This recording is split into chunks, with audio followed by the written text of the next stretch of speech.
Till that everyone in Singapore above the age of 21 is automatically registered as an organ donor.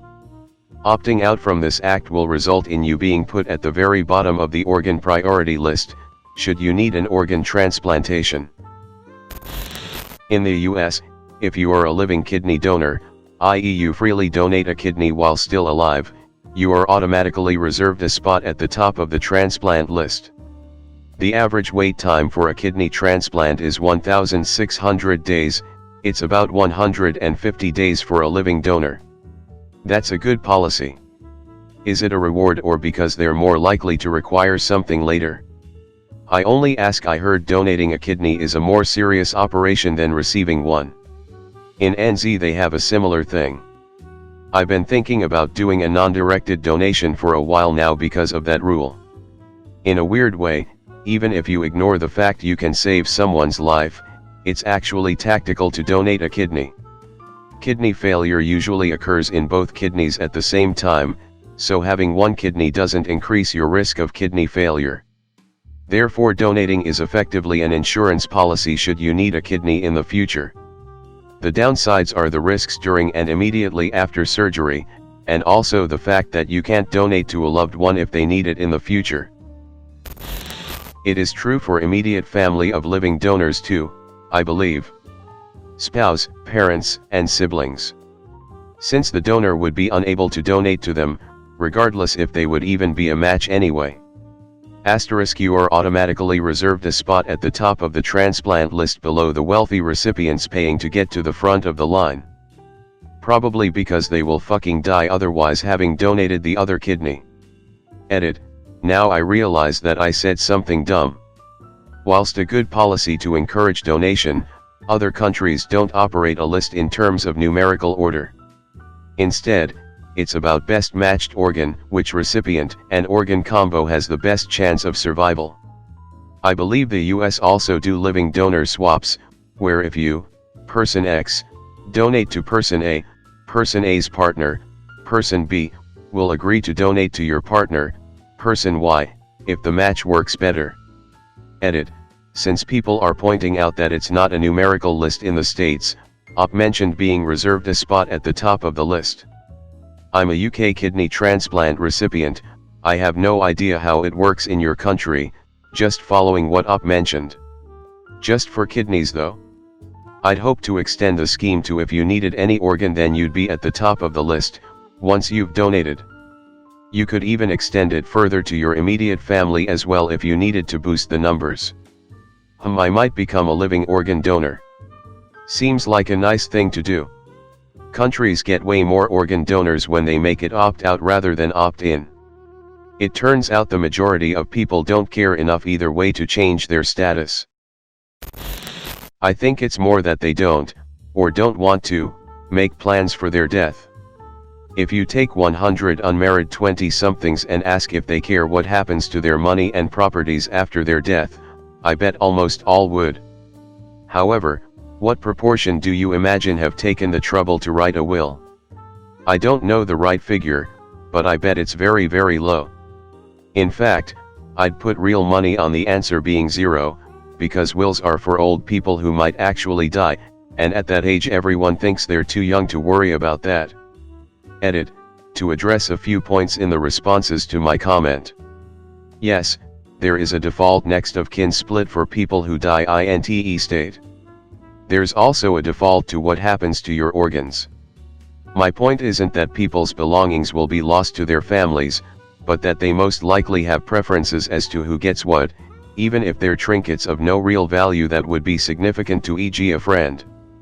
However, even though young people may have preferences as to precisely what's done with their things, and also of course their funeral arrangements, few make any plans at that point in their life, exactly the same as how they might have preferences regarding their organs or even specific organs, but don't make plans. And yes, young people often don't have valuable assets, especially nowadays. However, making a will is more than moving money around since it's also an opportunity to assign non-valuable assets to people. For instance, over the last few years I've collected a decent collection of small shark's teeth picked up from the beach, Their monetary value is practically zero and my wife and kids aren't interested in them, but they are something that my brother would love to keep. That's not written into my will, and I've never expressed my desire for him to have them because I'm still quite young and death seems a long way off, and that's the point I'm making. Yes, some young people do have wills, I'm not saying that you don't. Some people plan ahead, some don't expect to live long lives, some have dangerous occupations that might even oblige them to write wills. Some young people are organ donors too. However, in my experience most don't, and I suspect the actual numbers are very low. Finally, yes, this is speculation and no, I'm not going to try and find actual numbers. But I think it's pretty reasonable speculation, I mean, unless you happen to have lots of friends in an edge case, e.g. you're in the army, then you probably don't know many people who had wills in their 20s, at least I don't. I read a study about the effect of opt-out on organ donation which had some surprising results. Under the most conservative estimate, it would have reduced the number of people taken off the list due to illness or death by between 3% and 10%. And under ideal circumstances, it might have decreased waitlist removals by 52% but not enough to completely provide organs to everyone who needs one in time. Other countries have adopted presumed consent policies with mixed results. Previous studies of those cases suggest that it can lead to an organ donation increase of 5%-25%. In their model, the researchers simulated increases within this range. Who owes you gold? I don't know how. Would be awesome if I could just go online and click yes. Most likely there is something like that, but I don't know. There is no advertising for this. Part of the problem is legal crap.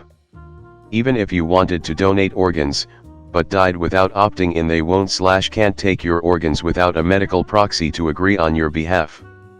I wish every country would switch to opt-in automatically. Those that have religion or what have you can spend the time to opt out. Damn, the Maritimes are really on an up and up. NS with organs, NB making learning a native language a requirement, while already being the only officially bilingual province, pay hasn't sunk into the ocean yet, and I'm assuming there are even more comedians in NL now. A few months ago a co-worker noticed the purple bruise in the crook of my elbow. She asked how I got it, so I told her it from donating blood. She made a funny face, so I asked, "You don't like needles?" She told me, "No, it's not that. Just donating blood. My blood's mine. Should be kept in me." Strange opinion, but I respect that. So I asked her, "If you were in an accident and needed some, would you expect to be given it?" "Well, of course. If I needed it, they would have to give me some." So, yeah. No point to this. Just interesting to see how her mind works. Does she understand that all blood has to be donated? Maybe she thinks there is an option of synthetic blood. If you go deep with some people like that, you find out that they're not listed as an organ donor because they think that when you get severely injured and end up at a hospital, that doctors will decide to let you die so they can harvest your organs. Like doctors, all completely detached utilitarians who can just let people die with absolutely no repercussions. I told my co-worker about this post because I thought it was a great idea. He responded that it wasn't fair. He is not registered to donate his organ. So I asked him the same thing: if you need an organ, should you get one? Of course, he said. No reasoning, just he shouldn't have donate, but he should get one if he needed it. I think differently of him now. You must made me wonder if donating blood would lower my A1C, since my body would have to replace those cells faster than normal. Ha! Found an article on it, it does. 12 non-diabetic blood donors, 52.2%, and 10, 58.8%, blood donors with type 2 diabetes had a significant reduction in HbA1c following blood donation, reduction 4.28%, p 0.05. As someone who had a life-saving blood transfusion at about 6 or 7, I can't imagine not giving back. Like if it wasn't for someone giving blood, I'd have died. My family would have lost a child. That's so beyond awful to imagine. One of the first things I did when I turned 18 was opt in as an organ donor, too. Literally, what use is a dead rotting organ in the ground when it could allow someone else to live? If you're dead and gone, what's the point in keeping it? Selfish and fucked up. My uncle said to me, it just creeps me out thinking about someone walking around with my organs, and I'm just like, WTF? What creeps me out is thinking someone who could have been saved dying because of my desire to let perfectly good life-saving things rot in the ground meaninglessly. I've donated blood 20 times as of today. I think anyone who can should donate. But I get why people have the "my blood should stay in me" mindset. It's not fear of needles, it's the watching your blood pour out of you, it's the feeling of your hands and legs going cold, it's being weak and dizzy. They also often think the donation is a lot more blood than it really is. Anecdotal, my friend with this fear thought the donation was a liter, it's actually half that, 450 ml.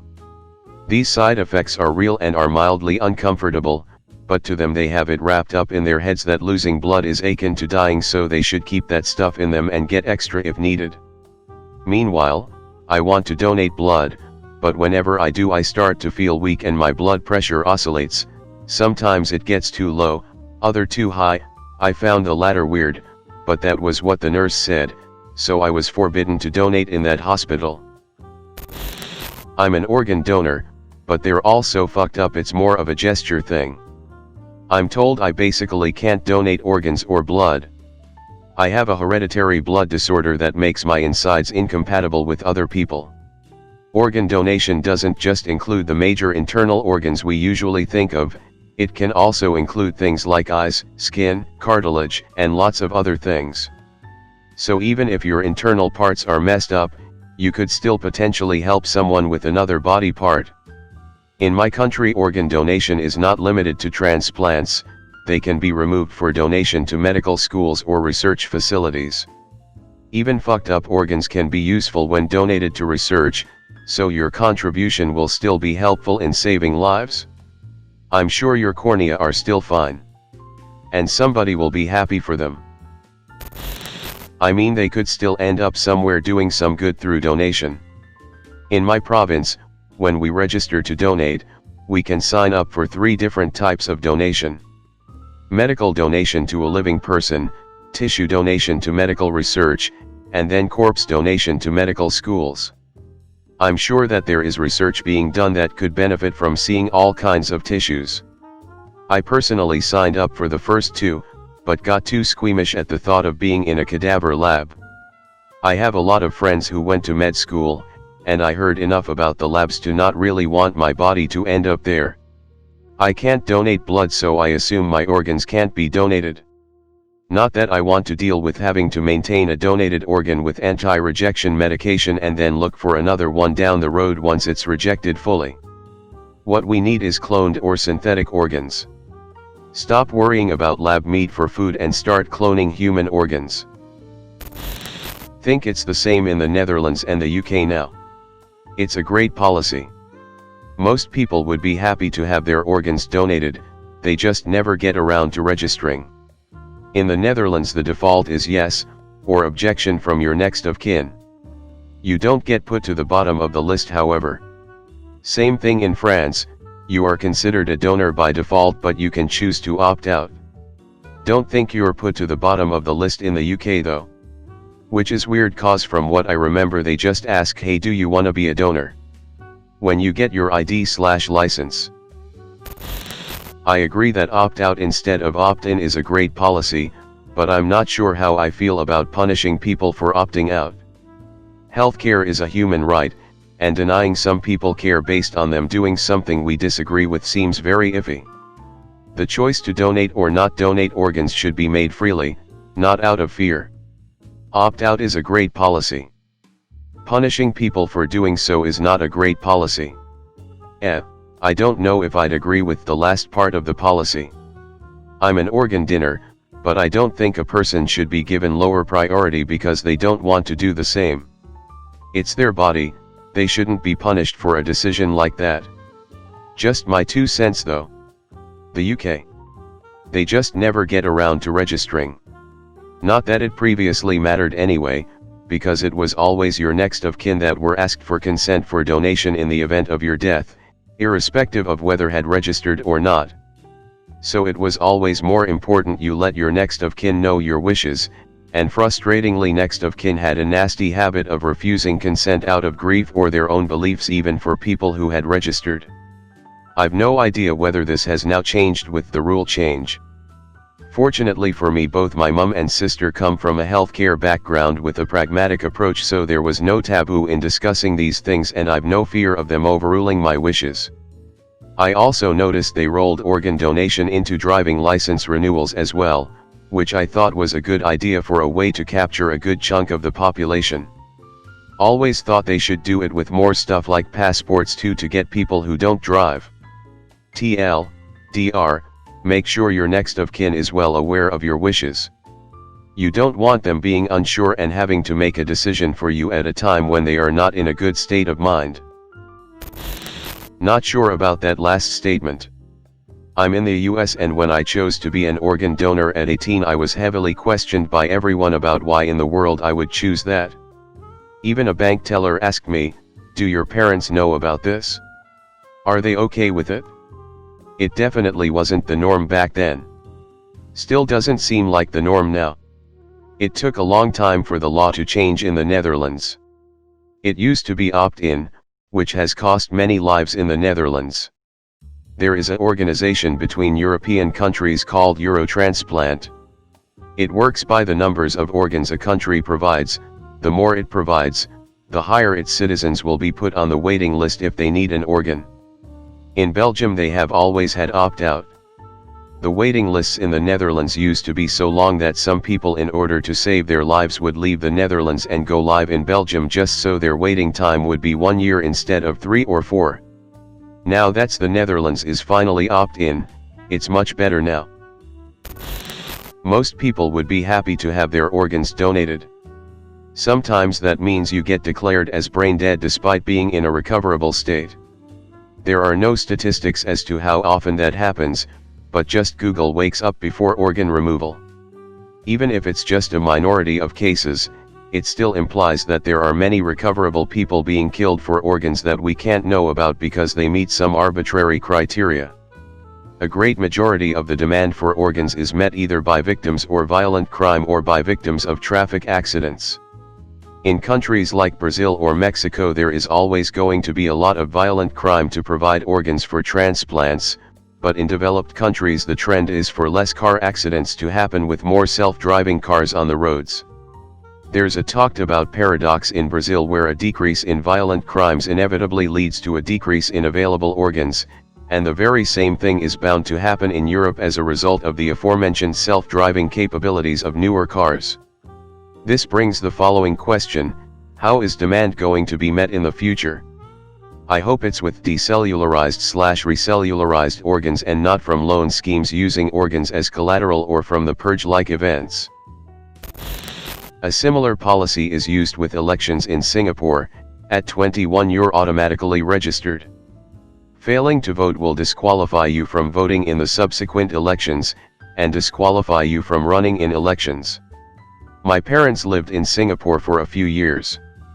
One of my favorite stories was a new father went into the births registry to register his kid. He gets up to the counter, they do the standard identification. Then the dude behind the counter asks, "What did you name your child?"